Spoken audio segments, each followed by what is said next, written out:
Once upon a time, there lived a famous shoe seller whose shop was in the middle of a famous market in Lagos. She was popularly known as Iyabata, which meant the mother of shoes. She was such a friendly woman who was easily loved by people. She sold extremely cheap shoes, and people trooped to her store to buy her shoes. They always left with smiles on their faces, marveling at the quality of shoes that she sold at a ridiculously cheap price. Other shoe sellers in the market grumbled, unable to understand how she managed to sell at such low prices without running at a loss. But Iyabata simply laughed and continued her business as usual. Unknown to everyone, Iyabata had a secret hidden behind her warm smile and kind words. Her shoes were not just ordinary shoes. They did something to each wearer that no one could ever imagine. One day, a man named Dayo brought his pregnant wife to Iyabata's store to buy some shoes. His wife, Simi, picked up a fight with him over a text message she saw on his phone from her best friend. Dayo tried to explain to her that the message meant nothing, but Simi was too enraged to listen. Her heart pounded with fury as she stared at him and began to speak. "I don't care what excuses you have, Dayo," she snapped. "You've been lying to me, and now I see it clearly." Dayo sighed, running a hand through his head. "Simi, can we not do this here? Let's just buy the shoes and go home." Simi scoffed, turning her back on him. The shoes they had picked out sat on the counter forgotten. Iyabata, who was standing next to them, smiled and tried to convince Simi to buy the shoes, but Simi remained adamant, claiming that she was no longer interested in it. Seeing how uninterested the couple was about the shoe, Iyabata decided to play a trick on them to make them buy the shoe that they had picked. She picked up her phone and pretended to be on a call with some customers who seemed interested in the same shoe. "Yes, it's available," she spoke into the phone, revealing that a customer just changed her mind about buying the shoe. "But if you come quickly, I will keep it for you," she spoke into the phone again as Simi looked at her curious. She glanced back at the shoe as she studied it for a few seconds. She had already decided to let go of it, but something about Iyabata's words made her assume that if someone else was rushing to buy the shoe, then maybe it was really valuable. So, Simi decided to take the shoe for herself. Her husband, Dayo, noticing her hesitation, sighed and pulled out his wallet. "Fine, let's just buy it and go home," he said as he paid for the shoe that she had picked, as well as a second shoe that he believed would suit him. Iyabata smiled sweetly as she wrapped the shoe in a brown bag. "You made the right choice, my children," she said to them as she handed the brown bag to Simi, who simply smiled and walked away. The drive home was silent and tense as Simi sat next to her husband in the car, her hands folded, as she stared out of the window. Simi was fuming in anger because of the message she saw on Dayo's phone, and the last thing she wanted was to have a conversation with him. Dayo, sensing how moody she was, focused on the road, gripping the steering wheel tightly as he drove. A few minutes later, they arrived their home, and Simi was not in the mood to speak to her husband. She walked into the house, ignoring him completely, as she headed straight for their bedroom. Simi dropped the bag of shoes in their wardrobe as she proceeded to grab some food in the kitchen. She spent hours cooking, whipping up something to eat, when suddenly she heard a loud scream coming from upstairs. Simi, holding her pregnant belly, rushed up the stairs in panic.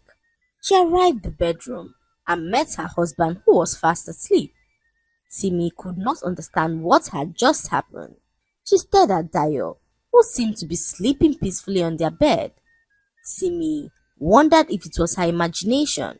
She knew she heard the scream, but seeing Dayo asleep made her question if what she had heard was real.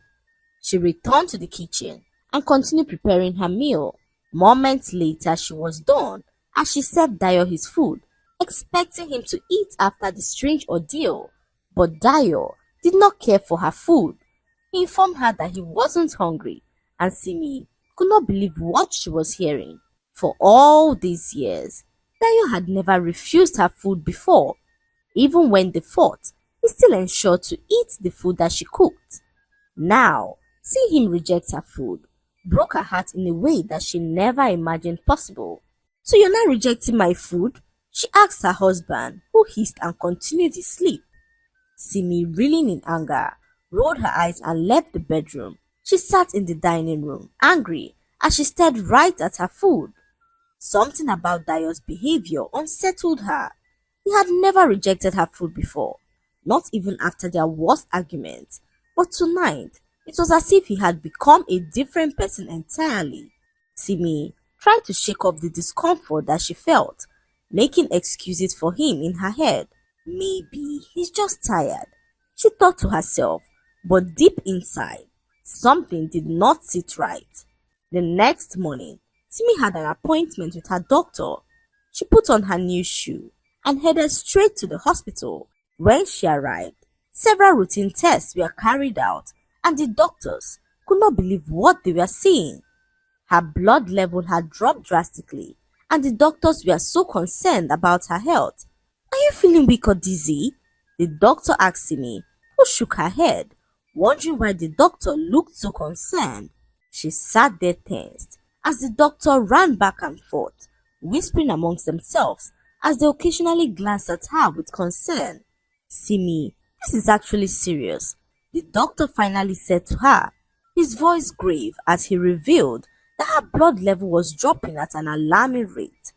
"If this continues, it could put you and the baby in danger," he said as he informed Simi that she had to go in for an emergency surgery. Simi could feel her world crash before her eyes. She called her husband Dio on the phone, but he didn't pick up her calls.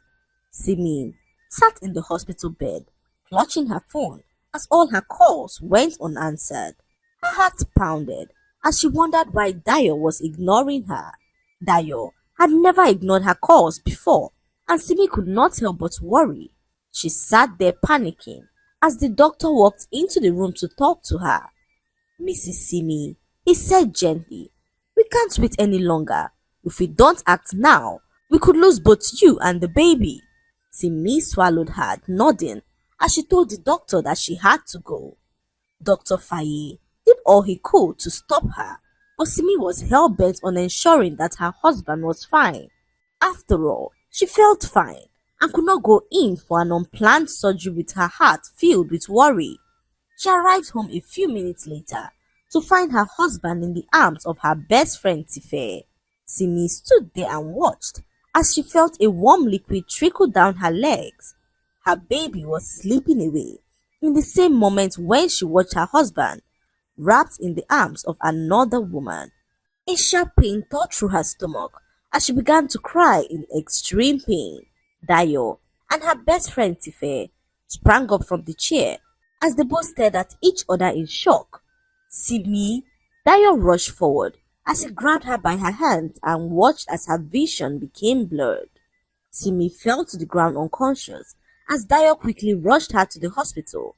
A few hours later, she woke up in the hospital ward to realize that her baby was gone. Her best friend Tife was sitting right next to her with her husband Dio, who did not seem remorseful about all that had happened. Simi could feel her heart race in anger.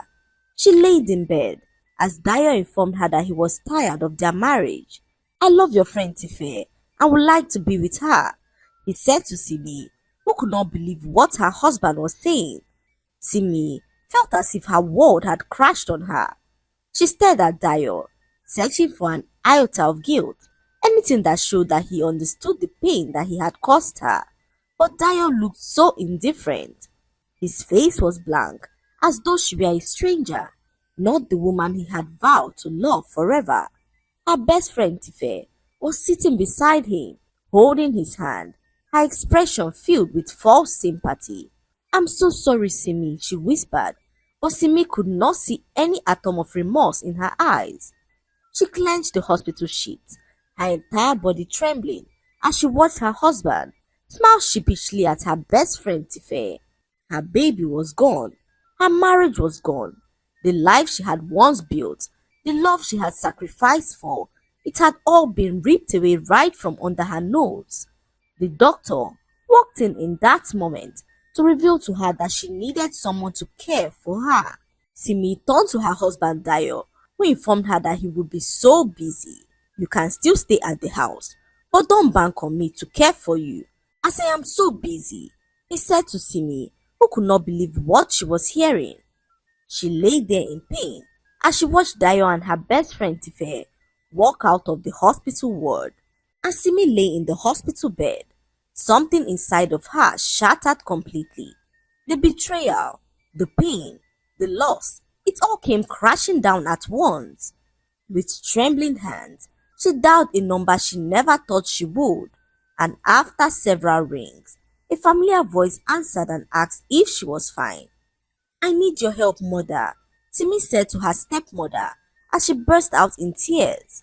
Her stepmother, hearing how devastated she sounded, asked where she was, and after a few hours, she arrived at the hospital in search of Simi.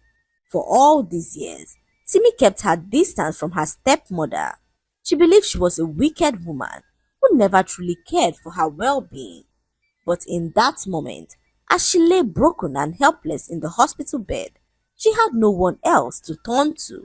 Her stepmother, Mama Ojo, arrived at the hospital shortly after receiving her call. Her eyes were full of concern as she caught sight of Simi, who burst out in tears on seeing her. What happened, Simi? She asked as Simi narrated the whole story to her. The weight of her loss, the betrayal of her husband and best friend, the emptiness inside of her, it all overwhelmed her.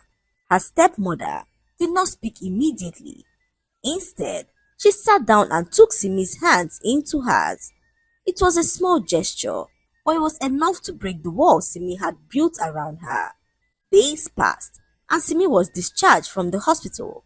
She arrived home with her stepmother, who cared for her and ensured that she regained her strength. Mama Ojo cooked for her, bathed her, and also comforted her in ways that Simi had never expected. For the first time in her life, Simi saw her stepmother in a different light, not as a villain, but as the only person who had truly stood by her when she had no one else. But deep inside, a fire burned within Simi. She could not shake off the feeling that her suffering had not been ordinary. It wasn't just bad luck. It felt like something much darker was at play. She spoke to her stepmother, who advised her to pray fervently for answers. Simi decided to adhere to her stepmother's advice, and that was how everything escalated in a way that she never imagined. Her husband Bayo developed a deep hatred for her. He no longer had any form of empathy and even went as far as locking her out of their home one night when she returned from a short visit to the hospital. Simi banged on the door, calling his name, but he did not respond. She could hear laughter inside. Tife's laughter, her former best friend, had now fully taken her place in the house that she had built with her husband Dayo. Tears streamed down her face as she stood outside, shivering from the cold. The betrayal was like a knife, twisting deeper into her soul. Her stepmother Mama Ojo found her the next morning, curled up on the front porch, her body weak. Without hesitation, she decided to take Simi back to her own home. On their way, they went through the market, as Mama Ojo had something to pick up from someone in the market. As they walked down the market, Simi noticed something unusual that she had never noticed before.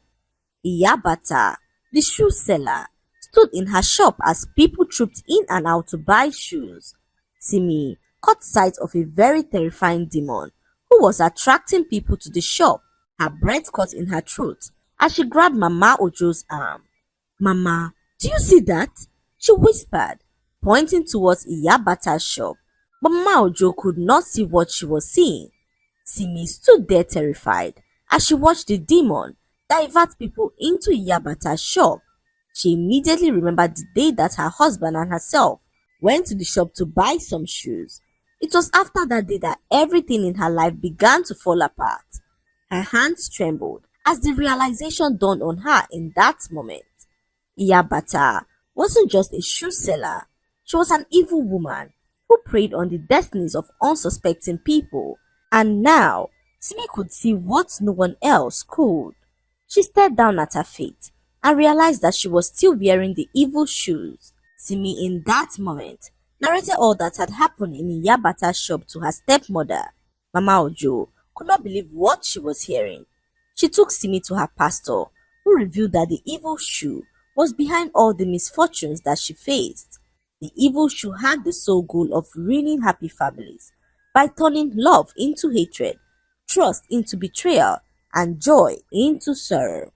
It was cursed with an evil spirit, designed to manipulate emotions, separate marriages, and destroy destinies. Simi gasped as the pastor continued. This shoe is a cursed object. It was created by an evil woman whose goal was to steal the fortunes of those that wear it. Every time you wore it, it drained your blessings and transferred them to her.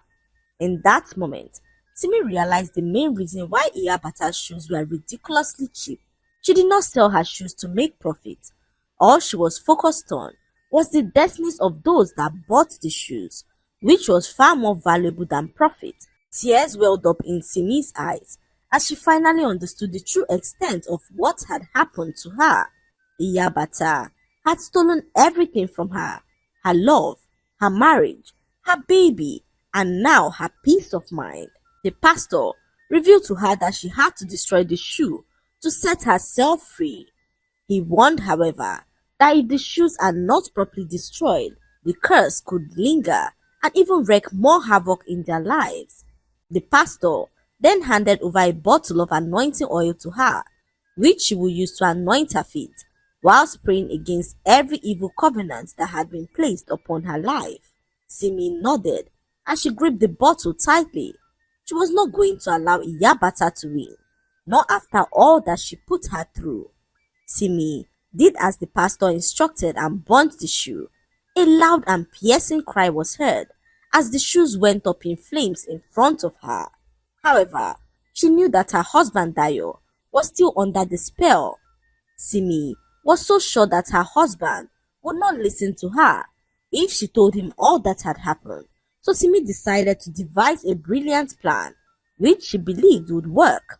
She knew that Dayo never wore the shoes to work, so Simi paid a visit to their home when Dayo had gone to work. She knew that her best friend Tife would also be out, so she decided to act quickly before they returned. She used her spare key to gain access to the house and she scavenged the entire place for the shoe. Luckily, Simi found the shoe tucked away under their bed. She immediately wrapped it in a plastic bag and headed out of the house. Simi arrived at her stepmother's house with the shoe. She knew she had to burn it to set her husband free. However, as she was about burning the shoe, she heard a knock on the door and wondered who it could be. Simi hesitated for a moment as she stared at the door in terror. Her stepmother, on hearing the doorbell, walked out of the room to check who it was. She opened the door and lo and behold, Iyabata, the evil shoe seller, was standing there fuming in anger. "Where is she?" she asked angrily as Mama Ojo asked her what she was doing in her home. "I'm not here for you. I'm here for the girl," she said with a voice that was so menacing that it sent shivers down her spine. However, Mama Ojo did not budge. She squared her shoulders and stood firm, blocking the doorway. "You have no business here, Iyabata. Leave here before I do something that you will regret." Iyabata let out a chilling laughter, her voice echoing through the house like a whisper from the grave. "Do something I'll regret?" she sneered. "You're a foolish old woman, standing in the way of something far greater than you can comprehend." Mama Ojo, unfazed, tightened her grip on the door frame. "I know who you are now. A thief, a devourer of destinies and happiness. You may have succeeded with others, but not my daughter, not under my watch." Iyabata's face darkened, her warm demeanor vanishing entirely. Her eyes gleamed with something unnatural. The girl has taken something from me, and I have come to reclaim it. Inside, Simi clutched the cursed shoe tightly as her hands trembled. She knew she had to act fast. If Iyabata had come for her, it meant she was afraid. It meant the curse was already weakening. Simi ran to the fire pit behind the house and grabbed a bottle of anointing oil. She doused the shoe completely in the oil, murmuring the prayers the pastor had given to her. The moment the oil touched the cursed leather, a horrific scream erupted from it. The shoe twisted unnaturally in her hands, as if something inside was fighting to escape. Outside, Iyabata screamed for Simi to be stopped. Her voice was no longer human, as it was deep and filled with rage. Simi, however, did not stop. She flung the shoe into the fire, and the moment the flames engulfed it, the entire house shook. A dark smoke erupted from the shoe, twisting into an unnatural form. The room turned ice cold as the evil entity that had been living inside the shoe was forced out. Outside, Iyabata let out a blood-curdling scream, clutching her chest in pain. Her body convulsed as her hands clawed at her skin as if something was being ripped from her. Simi and Mama Ojo watched in horror as Iyabata's body began to decay before their eyes. Her once smooth skin turned grey. Her eyes rolled back as she collapsed to the ground and turned to dust. Just like that, Iyabata was gone. The silence that followed was deafening as Simi and her stepmother Mama Ojo stood there frozen. They stared at the pile of dust where Iyabata's body had once stood. A cold wind blew past them, scattering the ashes into the air. Dayo, however, was having dinner with Tife when the curse was broken. His eyes opened in shock as he wondered what he was doing with Tife. "Where's my wife?" he asked Tife, who sat there confused to hear such a question from him. "What kind of a useless question is that?" she asked Dayo, who immediately grabbed his phone to call his wife. Tife had not been this confused in her entire life. She thought Dayo loved her deeply, not knowing that he was under a spell that was now broken. Dayo's hands trembled as he dialed Simi's number. He had no idea why he had abandoned his wife, why he had betrayed her, why he had felt such an unnatural attachment to Tife. It was as though a fog had been lifted from his mind, and suddenly he could see everything clearly. The phone rang, and Simi, still standing in her stepmother's living room, stared at the screen of her phone in shock. Her heart pounded as she picked up the phone. Dayo's shaky voice came through the line.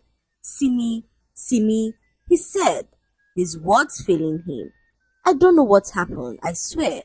I don't know how I let it happen. Please, just tell me where you are, please." Simi closed her eyes. She could hear the desperation in his voice, but was it enough? "You left me," she said softly. "You left me when I needed you the most." "I know," he whispered, "and I will spend the rest of my life making it up to you if you let me." Tife suddenly snatched the phone from Dayo's hands. "Dayo, what is the meaning of this? I thought you loved me." But Dayo did not even look at her. His eyes were filled with regret, his hand shaking as he took the phone back. "Simi, please." His voice broke. "I need to see you." Simi was silent for a long time before she spoke.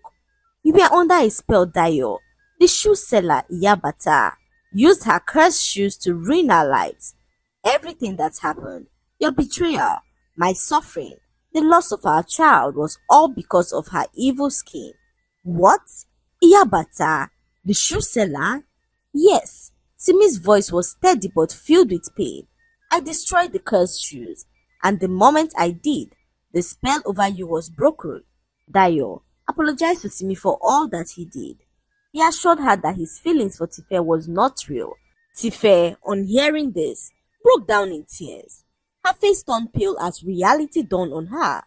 The love she thought was real, the affection she believed Dayo had for her, it was all a lie, a manipulation caused by the cursed shoes. She had betrayed her best friend for nothing. She grabbed Dayo's hands and pleaded with him not to do this to her. "You love me. We were happy together," she said. desperation dripping from her voice. Dayo slowly pulled his arm away, shaking his head. I don't love you, Tife. I don't even know why I ever thought I did, he said to Tife, who broke down in tears and began to cry. Tife's knees buckled and she collapsed into a chair and began to sob.